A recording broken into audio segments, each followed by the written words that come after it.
So hello বন্ধুরা and welcome back to my channel daily blogger Madhabi. তো আজকে ব্লগটা দুপুর থেকে স্টার্ট করছি। সকালে সমস্ত কাজ বাজ সেরে রান্নাবান্না করে খাওয়া দাওয়া করে আমি জাস্ট এসছি রান্নাঘর থেকে, তখনই আমার যা এসে ডাকছে পেয়ারা পাড়ার জন্য। তো সেই জন্যই যাইয়ের সঙ্গে সঙ্গে চলে আসলাম রাস্তার মধ্যে। আর দেখতে পাচ্ছ আমাদের পেয়ারা গাছটাতে এত সুন্দর পেয়ারা ধরেছে, আর গাছটা খুব নিচু, যার জন্য হাতেই পেয়ারা পাড়া যাচ্ছে। তো ভীষণ ভালো লাগছে। আর আমাকে একটা পেয়ারা পেরে দিয়েছে, পাকা পেয়ারা, তো সেটাই আমি খাচ্ছিলাম দেখো। আর তো ভাবছি তোমাদের সঙ্গে একটু শেয়ার করি। তো দিদিভাই আর একটা পেয়ারা দেখেছে, সেটা পারার জন্য লাঠি নিয়ে আসছে, তো ওটা পারছে। তো বেশ ভালো লাগছে, অনেকক্ষণ ছিলাম, গল্প টল্প করে আবার বাড়িতে চলে এসেছি। এসে কিছু কাপড় ধুয়েছিলাম, সেই কাপড়গুলোকে এনে এবার ভাঁজ করে নিচ্ছি। সব কিছু সব জায়গা মতো গুছিয়ে রেখে দিচ্ছি, তারপর ঘরগুলো ঝাড় দেবো, যেহেতু সন্ধ্যা হয়ে যাচ্ছে। তো সেই জন্য কাপড়গুলো ভাঁজ করে ঘরগুলো ঝাড় দিয়ে সন্ধ্যা দেবো। তো আজকের জন্য আমার কাজ শেষ। অ্যাকচুয়ালি আজকে ব্লগটা অনেক দেরি থেকে স্টার্ট করা হয়েছে, সকালে একদমই সময় পাইনি ব্লগটা স্টার্ট করা, যার জন্য অনেক দেরি করে ব্লগটা স্টার্ট করেছি। তবে চলো সঙ্গে থাকো, পুরো ভিডিও দেখো, আশা করি তোমাদের ভালো লাগবে। তো এগুলো হচ্ছে আমাদের যে দুদিন আগে অনুষ্ঠান হয়েছিল, সেই অনুষ্ঠানে কাপড়গুলো জমিয়ে রেখে দিয়েছিলাম। বৃষ্টি হচ্ছিল কয়েকদিন থেকে, এতটাই বৃষ্টি হচ্ছে, যার জন্য কাপড় কিছু ধুয়েছিলাম, সেগুলোই শুকোতে আমার 2 দিন লেগেছে। 2 দিন ঘরে, তারপর ফ্যান চালিয়ে রাতে শুকিয়েছি। এরপরে আরও কিছু কাপড় ছিল, সেগুলো আর ধুইনি, এইভাবে রেখে দিয়েছি। তারপর একদিন একটু ওয়েদারটা ভালো ছিল, রোদ্র উঠেছে হালকা, সেদিন আবার কাপড়গুলো ধুয়েছি। ধোয়ার পর একটু শুকিয়েছে, সেই কাপড়গুলো এনে এই যে সোফায় জমা করে রেখে দিয়েছি, আর ভাঁজ করা হয়নি। তো এখন এসে এগুলোকে ভাঁজ করছি। কিছু কাপড় আছে, সেগুলোকে আবার ভিতরে ঢুকিয়ে রেখে দেব। একটা অনুষ্ঠান লাগলে এতটাই কাজের চাপ বেড়ে যায়, তবে কি আর বলবো, প্রচুর কাজের চাপ বেড়ে যায়। আর এত কিছু বের করতে হয়েছে, আমার অনেক কিছু কাপড় বের করতে হয়েছে, বাসনপত্র বের করতে হয়েছে, যেহেতু উনি নিরামিষ খায়, সেজন্য অনেক কিছু বাসনপত্র, কাপড় সমস্ত কিছু বের করতে হয়েছে। আবার এগুলোকে না ধুয়ে তো ঢুকানো যাবে না, তো সেই জন্য কী করছি, সবগুলোকে ধুয়ে দিয়ে আবার জায়গা মতো রেখে দিচ্ছি। তো এখানে এগুলো হচ্ছে বসার আসন, এগুলোকে এইখানে রেখে দিচ্ছি। আর এর মধ্যে যত কাপড় চোপড় আছে সব কিছু আমি ধুয়ে রেখেছি। আমি না ধুয়ে কোনো কাপড় ভিতরে ঢুকাই না। আমি একবার যদি বের করে সেই কাপড়গুলো ব্যবহার করার পর ধুয়ে তারপর পরিষ্কার পরিচ্ছন্ন করে আবার ভিতরে ঢুকিয়ে রাখি। তো আমার যে আলমারিটা দেখতে পাচ্ছ, এত বড় আলমারিটা, সেখানে না জায়গা হচ্ছিল না, তো ভাবছি যে না, এখানটাই রেখে দিই। তো এই বেডশিটটা পুজোর দিনে এনেছে নতুন কিনে। আমার ঘরে এত বেডশিট আছে, বাট ওই নিয়ে যাবো নিয়ে যাওয়ার জন্যে বাজারে গিয়েছিল, সেখান থেকে এটা কিনে নিয়ে এসেছে। তো আমি একবার এসে দুটো নিয়ে গিয়েছিলাম, সেই দুটো তো আমি ধুয়ে ভাঁজ করে রেখেছি, দেখিয়েছি। এটা তারপর বাজার থেকে কিনে এনেছে, সাথে নিচে বিছানোর জন্য আরও অনেক কিছু এনেছিল, সাথে চাদরটাও এনেছিল। তো একটা অনুষ্ঠান ছোটই হোক বা বড়ই হোক, আয়োজন করতে আর অনেক কিছু প্রয়োজন হয়, অনেক কিছু জিনিসের প্রয়োজন হয়, সাথে অনেক সময়ের প্রয়োজন হয়, প্লাস সাথে খাটাখাটনি। যেমন আমি অনুষ্ঠানটা শুরু হওয়ার 2 দিন আগের থেকে ঘর দুয়ার পরিষ্কার পরিচ্ছন্ন করায় লেগেছে। আর 2 দিন শেষ হওয়ার 2 দিন পরেও এগুলো পরিষ্কার করতে করতে আমার সময়টা চলে যাচ্ছে। তো দেখো এখানে না আমি একটা ধুলো দেখতে পেয়েছি, ধুলো না ঠিক মশা মরেছিল। সেই মশাটাকে মারতে গিয়ে আমি ওই কোণাতে যাচ্ছিলাম, কিন্তু আমার ঝাড়ুটা দিয়ে আমি মারতে মারা ছিল যে মশাটা, ফেলতে পারছিলাম না। তো কি হয়, রাতে যখন ওই অল আউটটা জ্বালানো হয়, মশাগুলো পুরো মরেই না এই বিছানার সাইডে পড়ে থাকে, সোফার সাইডে, কোনায় কোনায় এগুলো জমে থাকে। তো সেগুলো যখন সকাল থেকে আমি ঝাড় দিই, এত মশা দেখতে পাই, ছোট ছোট মশা মরে থাকে। তো খুব ভালো অল আউটটা, এত সুন্দর মশাগুলো মরে যায়। আর রাতে মশার উৎপাতের জন্য এক ফোঁটা ঘুমানো যায় না, যার জন্য আমি কী করি, কখনো কখনো না মশারি লাগিয়ে ঘুমাই যখন বেশি মশার উৎপাত থাকে। আবার কখনো এমনিতেও মশারি যখন বেশি গরম দেয়, তখন কিন্তু মশারি লাগালে একদমই হাওয়া দেয় না, তখন আবার মশারি না লাগিয়ে ঘুমাতে হয় গরমের জন্যে। সাথে একটু ওই অল আউটটা লাগিয়ে দিই, তো ভীষণ গরমটা থেকে একটু বাঁচা যায়। এত গরম দেয়, মশারি লাগালে এক ফোঁটা ফ্যানের হাওয়া ভিতরে ঢোকে না। তো সেজন্যই ওই মশার জন্য অল আউটটা আনা। তো যাই হোক, এদিকে দেখো তোমাদের সঙ্গে গল্প করতে করতে কিন্তু আমার কাপড়গুলো ভাঁজ করা হয়ে গেছে। তো এই যে টি টেবিলটা, সেটাকে একটু মুছে নিচ্ছি, যেহেতু এটা কাচের আর প্রচুর ধুলাবালি আসে আমার জানালা দিয়ে, এটা না পুরো সাদা হয়ে থাকে। আর কাচের জিনিসে এইভাবে ধুলোবালি পরে যদি সাদা হয়ে থাকে, দেখতে কিন্তু ভালো লাগে না, নিজেরই ভালো লাগে না। তো সেই জন্য এটাকে একটু কলিং দিয়ে একটু ভালো করে পরিষ্কার করে দিচ্ছি। আর ঘরের জিনিসপত্রগুলো একটু পরিষ্কার পরিচ্ছন্ন থাকলে কিন্তু নিজেরও ভীষণ ভালো লাগে। আমার তো ভীষণই ভালো লাগে। যদি নোংরা হয়ে থাকে তবে আমার একদম ভালো লাগে না। যতক্ষণ না পর্যন্ত আমি এটা পরিষ্কার করব ততক্ষণ আমার একদমই ভালো লাগে না। তো যাই হোক, পরিষ্কার করে হাত পা ধুয়ে ভালো করে এবার বসেছি নারকেল খেতে। তো একটা নারকেল ছিল, আমি ভেবেছি ডাব হবে, তো সেটা ডাব খাওয়ার মানে জলটা খাওয়ার জন্য নারকেলটা কাটা হয়েছে, বাট কেটে দেখি ভিতরে কি সুন্দর নারকেল হয়ে গিয়েছে। তো সেই জন্য জলটা খেয়ে এবার নারকেল নিয়ে বসে পড়েছি। তবে এখানে সবগুলো আমি একা খাইনি, দেখো আমার জন্য কয়েকটা পিস এনেছি, বাকিগুলো সব দেওয়া হয়েছে বাড়ির সবাইকে।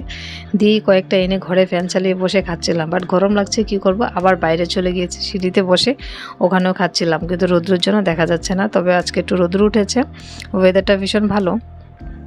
তো যাই হোক, এটা হচ্ছে পরের দিন সকালের ভিডিও। পরের দিন সকালে আমি ঘুম থেকে উঠে এই দৃশ্য দেখে আমার পুরো মাথাটা গরম হয়ে গিয়েছে। তো দেখতেই পাচ্ছ এখানে জল ভেসে পুরো রান্নাঘর মানে ভিজে আছে।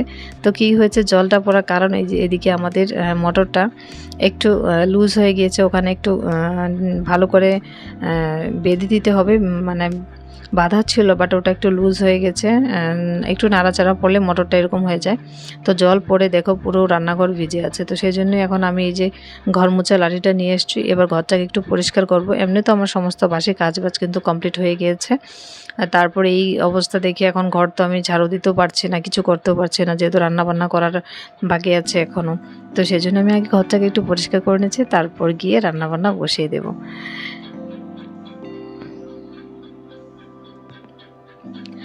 তো কি করব, এখন যদি পুরো ঘরটা আমি মুছি তাহলে কিন্তু পুরো ভিজে ভিজে থাকবে, আর আমি মানে হাঁটা চলা করতে পারবো না, রান্নাবান্না করতে পারবো না। সেই জন্য কী করেছি, শুধু সাইডটাই মুছেছি, যে দিকটায় জল এসেছে ওই সাইডটাই ভালো করে মুছেছি, তাহলে তাড়াতাড়ি শুকিয়ে যাবে আর আমি ওই সাইডটাতে কাজ করব।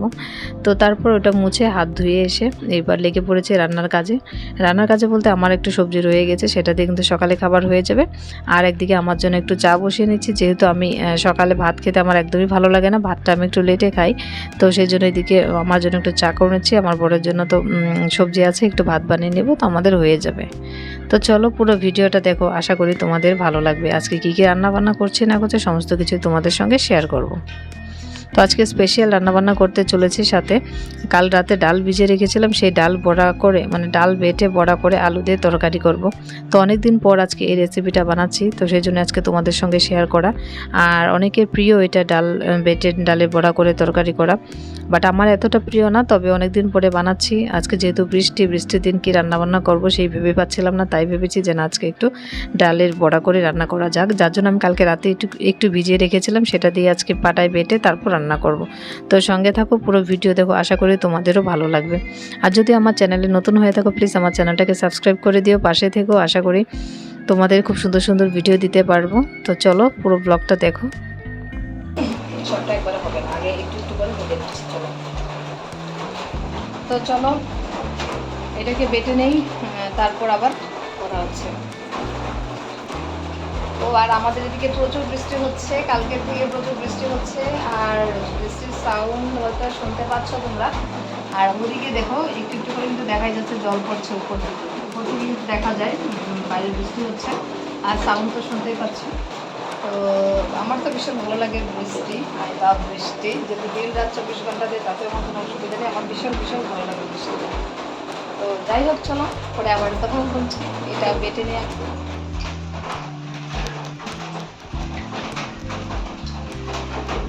তো এর মধ্যে কাঁচা পেঁয়াজ, কাঁচা লঙ্কা, নুন আর হলুদ দিয়ে ভালো করে এটাকে মাখিয়ে নিয়েছি। আর এদিকে দেখো ভালো করে মাখিয়ে নিয়েছি। হ্যাঁ, আর এদিকে তেল হিট হয়ে গিয়েছে, এবার ছেড়ে দেব।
এখানে দেখতে পাচ্ছ আমি তেজপাতা, শুকনো লঙ্কা, একটু গোটা জিরে, দারচিনি, লং দিয়ে ভালো করে ভেজে নিচ্ছি।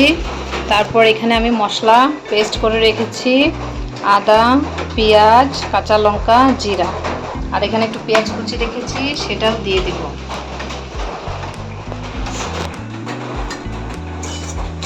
এবার এটাকে ভালো করে একটু ভেজে নেব, একটু লাল লাল করে ভেজে নেব। অলরেডি লাল লাল হয়ে গিয়েছে। তো এবার এর মধ্যে আমি কাঁচা পেঁয়াজটা দিয়ে দেব।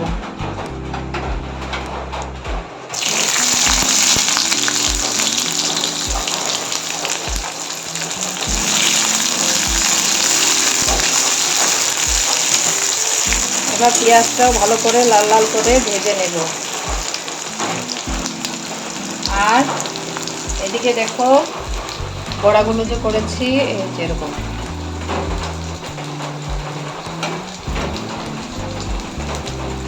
তো এবার এর মধ্যে পেঁয়াজটাকে একটু লাল লাল ভেজে আলু আর টমেটোটা দিয়ে দিয়েছি। এবার আলু টমেটোটাকে ভালো করে একটু লাল লাল করে ভেজে নেব।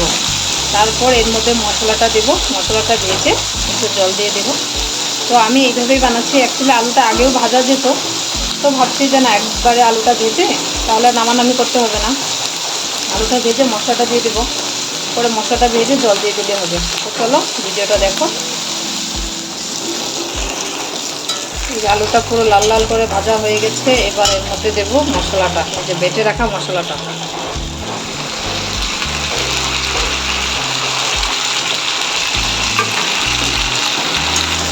আর দেবো একটু নুন আর হলুদ দিয়ে ভালো করে এটাকে কষিয়ে নেব।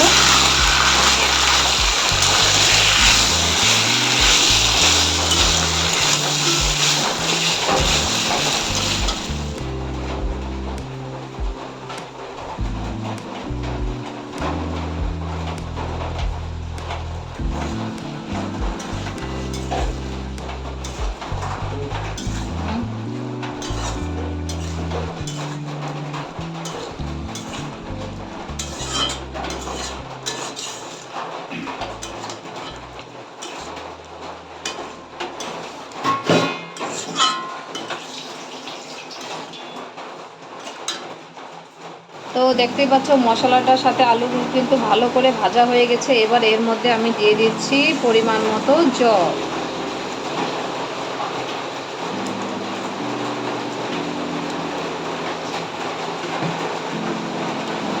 তো আমাদের একটু ঝোল ঝোলটা বেশি লাগে, সেই জন্য একটু ঝোল ঝোল দিয়ে দিচ্ছি। তোমরা চাইলে এটাকে মাখা মাখা বানিয়েও খেতে পারো, ঠিক আছে। তো এখন তো জলটা একটু বেশি দেখা যাচ্ছে, কেন কি একটু পরে যখন এই মানে ডালের যে বড়াগুলো দেবো না, তখন কিন্তু জলটা শুকিয়ে যাবে, কেন কি বড়ার মধ্যে কিন্তু ঝোলটা টেনে নেবে। হ্যাঁ, তো সেই জন্য প্রথমে কিন্তু একটু বেশি করেই দিতে হবে, কেন কি পরে তো জলটা শুকিয়ে যাবে, না হলে পুরো শুকনো শুকনো হয়ে যাবে, খেতে এতটা ভালো লাগবে না। তো চলো এবার জলটা ফুটুক, তারপর বড়াগুলো ছেড়ে দেবো।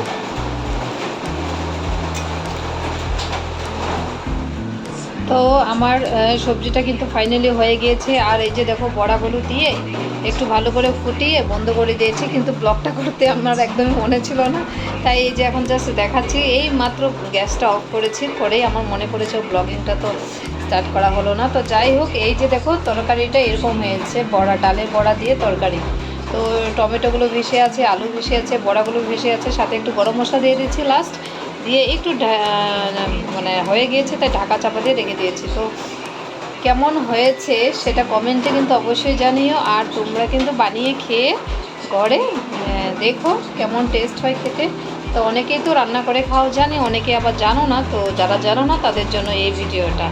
তো চলো এবার এটাকে রেখে দিই। তো ফাইনালি আমার রান্নাবান্না কিন্তু কমপ্লিট হয়ে গিয়েছে, দেখতে পেয়েছি ওই যেদিকে রান্না করে ঢেকে রেখে দিয়েছি। আর আমি এখন ভাত খেয়ে নেবো, যেহেতু অনেকটা টাইম হয়ে গেছে, 10:30 বেজে গেছে, 10টা 10:30 হবে। তো এখানে একটু সবজি রেখেছিলাম, কালকে যে সবজিটা ছিল, তো সেই সবজিটা দিয়ে আমি এই বাটির মধ্যে একটু করে ভাত খেয়ে নেবো, যেহেতু আমার এখন এতটা খাওয়ার ইচ্ছে নেই। তো সকালে আমি চা মুড়ি খেয়েছিলাম, তো খিদে নেই, জাস্ট একটু করে ভাত খেয়ে নেবো। তো আজকের জন্য রান্নাবান্না কমপ্লিট, সব কাজ কমপ্লিট, সব কিছু হয়ে গেছে। আর বাইরে তো খুব বৃষ্টি হচ্ছে। তো যাই হোক, ব্লগটা আমি এখানেই শেষ করছি। দেখা হবে নেক্সট ব্লগে। সবাই ভালো থেকো, সুস্থ থেকো, বাই বাই।